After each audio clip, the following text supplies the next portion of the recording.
শুনতে পাবেন হাসিনা কবে দেশ ছেড়ে পালিয়ে গিয়েছে। তবে হাসিনা চিন্তা করো না, তুমি রেডি হও। শ্রীলঙ্কার মতো তোমারও দেশের জনতা তোমার এমপি এমএলএ দের জাঙ্গিয়া ছিড়বে মেরে। ঠিক বলছি না ভুল বলছি? জালিমরা বেশি দিন থাকতে পারে না, এটা ইতিহাস সাক্ষী। জালিমের জন্য কোনো সাহায্য নাই। শুনতে পাবেন হাসিনা কবে দেশ ছেড়ে পালিয়ে গিয়েছে। মালা দেশে না, আমি দোয়া দিয়েছি। আর বাংলাদেশের মানুষকে অনুরোধ করব, তোমরা যদি দেশ বাঁচাতে চাও হাসিনা সরকারকে পাল্টাও। উলামা বাঁচবে, দ্বীন বাঁচবে, ইসলাম বাঁচবে, বাংলাদেশের মুসলমান বেঁচে যাবে। তবে হাসিনা চিন্তা করো না, তুমি রেডি হও। শ্রীলঙ্কার মতো তোমারও দেশের জনতা তোমার এমপি এমএলএ দের জাঙ্গিয়া ছিড়বে মেরে। ঠিক বলছি না ভুল বলছি?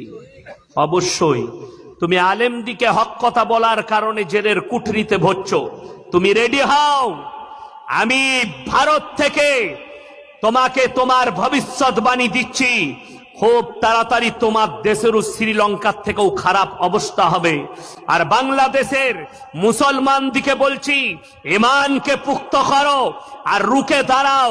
শুনে রেখে দাও, এই রাশিয়ার থেকেও খারাপ হাসিনা সরকার। আপনাদিকে বার্তা দিই, আপনাদের দেশের যতগুলো মাদ্রাসা আছে একটা কথা মাথায় রাখবেন, মাদ্রাসায় যেন তালা না পড়ে, এই চেতনাটা আপনাদিকে নিতে হবে। জোরে বলুন। জালিমরা বেশি দিন থাকতে পারে না, এটা ইতিহাস সাক্ষী। জালিমের জন্য কোনো সাহায্য নাই, বরং দুনিয়ায় যারা জুলুম করে তাদের ক্ষমতা বেশি দিন থাকে না। ফেরাউন বেশি দিন থাকে নাই, থাকছে। নমরুদ বেশি দিন থাকে নাই, থাকছে। থাকতে পারে না। যারা দুনিয়াতে রক্ত ঝরায় এরা থাকতে পারে না, বরং যাদের রক্ত ঝরে তাদেরকে আল্লাহ বিজয় দিয়ে দেয়। আর যারা রক্ত ঝরায় এদের শেষ রক্ষাও হয় না। সামান্য 3 দিনের মাতবাড়ি একটু মন্ত্রী, হায় হায়, অহংকারের ঠেলায় অস্থির। মানুষ চেনে না,